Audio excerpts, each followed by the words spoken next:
Esta es la continuación del relato titulado Secretos de Familia. Decidí entonces sacarle la verdad a mi mamá y esto fue lo que me dijo. Hace algunos años atrás tu papá siempre sale por las madrugadas, quizás 1 o 3 veces por semana. Si quieres saber de eso, será mejor que le preguntes a él, a ver si te quiere contar.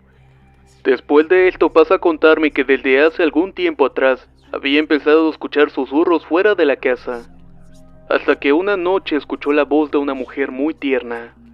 Esa voz le decía: Nelly, Nelly, no tengas miedo, no te haré daño, vengo para cuidarte.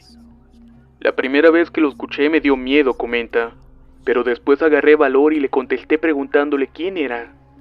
Me dijo que si le decía en ese momento no iba a querer hablar con ella, por lo que continuó hablándome diciéndome que me ofrecía protección para mí y mi familia, solamente con una condición, que le pusiera un altar, y que aunque tuviera mucha curiosidad, nunca abriera la puerta, pues ella no quería llevarme. Esa voz que escuchaba era la de la Santa Muerte. Esta también le mencionó que solo podía llegar cuando no estuviera su esposo, porque él tenía cierta vibra o aire muy fuerte que no le permitía llegar cuando él estaba cerca, pero que siempre que él no esté, y que si ella quería hablarle, ahí estaría presente. Me quedé sorprendida pero también muy confundida. Continué indagando y esta vez fui a hablar con mi padre. Ya después de un rato de estar platicando, él decide contarme algo que le había ocurrido. Hace muchos años, cuando él era joven, era un alcohólico. Cierta noche se fue de juerga durante varios días y se perdió en el monte. No supo cómo había quedado parado en un espinal. Se encontraba todo adolorido y lastimado, pero justamente en ese momento de necesidad se le apareció un santito y le habló. Cabe mencionar que nunca mencionó de quién se trataba. Le ofreció que lo ayudaría, pero que le pediría a cambio que dejara de tomar. Mi padre se lo prometió y de un soplido le quitó todas las espinas y el dolor que sentía. Hecho esto, tendría que rezarle también después de cada día a este santo, pero siempre haciéndolo en un lugar solitario. Cuando llegó a la casa de mis abuelos lo regañaron ya que se había desaparecido por una semana completa. Pese a esto nunca les contó lo que le había pasado. Yo le pregunté que dónde supuestamente tenía que ir a rezar, y me da una contestación que tampoco esperaba. Él me dice que como la mayoría de la zona está urbanizada, tenía que ir a cualquier terreno baldío, y que después de llegar aparecía una capilla, en la cual dentro de esta había un libro que tenía que leer, pero que esta capilla únicamente la podía ver él. Toqué entonces el tema de mi hermana y de esa cosa que la acompaña. Esto parecía poner una cara de preocupación enorme a mi padre, y solo me dijo que hablaría con ella. Unos días después, aprovechando que mi hermana no se encontraba en la casa, le dije a mi mamá que teníamos que hablar de esta, pero ella solo me dijo que esa cosa que tenía mi hermana era algo malo, y que solo la estaba preparando para recibir mesa. No sé si está en lo correcto, pero este término de recibir mesa se refiere a las personas que tienen capacidad para ser medium o que trabajan con espíritus. De esa manera estos ingresan al cuerpo de la persona para hablar mediante ellos. Debido a lo anterior mencionado, mi padre llevó a mi hermana con una bruja que vivía en una colonia llamada Albania Alta. Esto con la finalidad de curarla por completo. Esta señora ya era bastante anciana. Cuando llegamos sentó a mi hermana en una silla pequeña de madera dentro de un círculo blanco con velas de igual manera blancas. Dentro de este lugar había un altar muy grande con gran cantidad de imágenes y santos. La señora le dijo a mi hermana que no se podía levantar de la silla hasta que las velas de su alrededor estuvieran a la mitad. Como yo no me podía quedar adentro de este sitio, me mandaron a esperar afuera en un pasillo. Cuando salió mi hermana le pregunté cómo se encontraba. Ella solo me dijo que se sentía muy mal, con un gran dolor de cabeza y con muchas ganas de vomitar. Realmente su estado era demasiado lamentable. Desde ese día ella cambió aún más de lo que había cambiado. Se volvió una persona agresiva y contestona. Ya no respetaba a mis padres y por cualquier cosa se alteraba.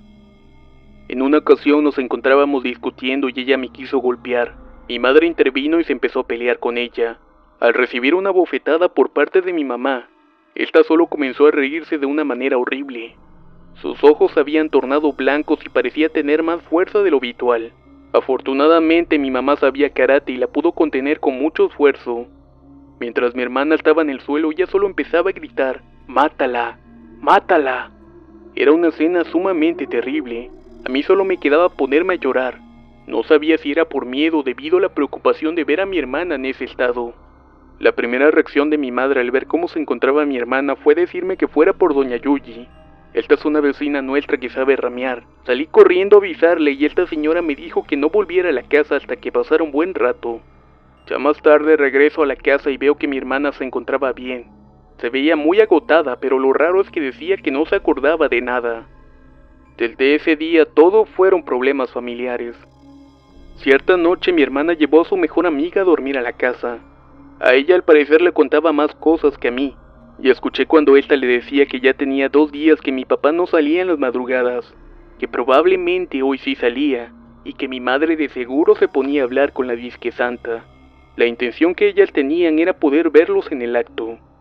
Yo quise estar al pendiente, pero desafortunadamente me ganó el sueño.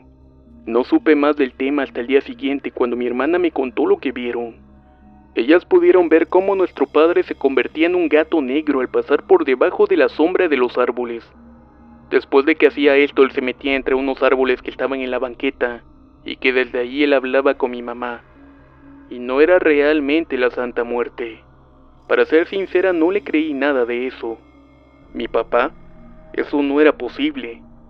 Esto también se lo contó mi mamá y empezó a atar cabos. Mi madre sí le creyó y se fueron de la casa sin darle más explicación a mi padre. Aunque yo sabía la razón de todo, me negaba a creerlo, así que decidí quedarme con él. Realmente pasaban cosas extrañas en la casa.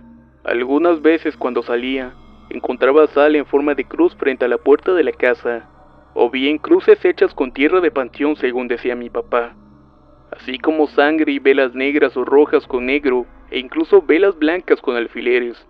Me espantaban más que antes, así que mejor decidí irme con mi mamá.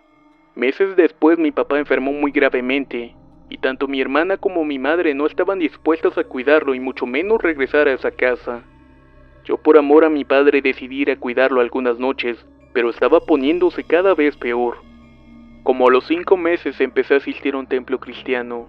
Me dije que si es cierto que si él es brujo, este se negaría a ir conmigo al templo. Le comenté la idea a mi padre y para mi sorpresa me dijo que sí, que iría conmigo. Yo me puse muy contenta y le dije que mañana mismo iba a pasar por él. Cuando llegué por él ya no se podía levantar más. Por 3 días estuvo así y yo me quedé con él durante esas 3 noches. Desafortunadamente me había enfermado de fiebre tifoidea y ya no podía ir más.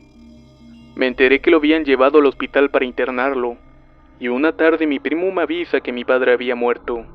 Yo estaba muy mal, pero le dije a mi mamá que me llevara a ver a mi papá porque lo estaban enterrando. Mi mamá se encontraba muy enojada. Me dijo que no porque casi me estaba muriendo y no dejaría que me llevara con él. Le tuve que rogar y aceptó al final, pero me dijo que iba a acompañarme, mas no iba a entrar conmigo y que cuando terminara todo tendríamos que hacer algo. Cuando llegamos la mayoría venía de regreso. Casi al final me encontré con una señora que me dijo que si estaba buscando a mi papá. Le dije que sí, por favor, y que si era tan amable de indicarme el camino. Esta mujer me llevó al sitio y me dijo que tenía que dejarme porque se tenía que ir. Yo le di las gracias y me despedí. Al hincarme y a voltear a ver, esta mujer ya no estaba ahí. Regresé y llevé a mi madre ante la tumba de mi padre. Ella dijo que tomara un puño de tierra y me diera la vuelta, y que firmemente le dijera que no me iba a ganar y que nos dejara en paz. Seguido de esto dijo una oración que no recuerdo. Hecho esto me dice seriamente que íbamos a salir, pero que en ningún momento volteara o me iba a ganar. Caminamos y nos perdimos dentro del panteón. Terminamos chocando con una malla, y mi madre dice ni modos. La tuvimos que brincar, pero eso sí, siempre sin mirar atrás. Ya pasado unos días se limpió el lugar de trabajo de mi padre, y ahí me di cuenta que todo era cierto.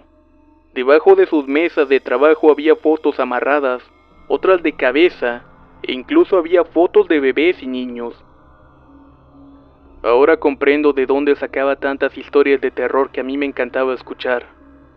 En cierta ocasión fuimos con una curandera, puesto que aún nos ocurrían cosas raras. Ella nos dijo que cuando mi papá llevó a mi hermana con la bruja para ayudarla, lo que realmente estaba haciendo era entregándola al diablo.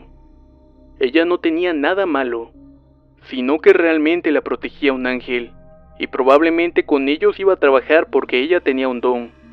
Pero este era bueno y a él no le parecía gustar. Esto no se logró quitar del todo, ya que el don a veces se manifiesta y hace ciertas premoniciones, pero hasta ahí. A mí rara vez me pasan ciertas cosas raras, pero esa es otra historia. Quizás ya quedé con una percepción a este tipo de fenómenos. A la fecha a mi madre no le pasan ya cosas raras. Lo último que supe es que en esa casa algo la empujó por la escalera y por el golpe se fracturó la rodilla. La casa se encuentra deshabitada desde esa ocasión. Lo más raro es que se ha puesto a la venta y se han hecho modificaciones, pero nadie quiere comprarla. Cuando se da renta la gente no dura más de 3 meses viviendo ahí. Uno de los vecinos nos contó algo curioso sobre la casa. Resulta ser que la primera persona que la rentó fue una chica de unos 20 años de edad. Esta, por lo que veían, era muy recatada, iba a la iglesia y se vestía muy decentemente. Cuando comenzó a vivir en la casa se volvió todo lo contrario. Parecía incluso hasta media loca. No sabemos si tuvo que ver algo la casa, pero pareció algo curioso de resaltar. No sé por qué, pero mi hermana y mi mamá no se acercan a la casa hasta el día de hoy. Incluso para mostrarla tengo que ir yo. Yo no es que tenga miedo, la verdad, pero quizás sea mi remordimiento, porque muchas veces he pensado que si yo no hubiera invitado a mi papá al templo, quizás aún estuviera vivo. Sé lo que hacía, sé que era brujo, pero aún así era mi padre y lo quería.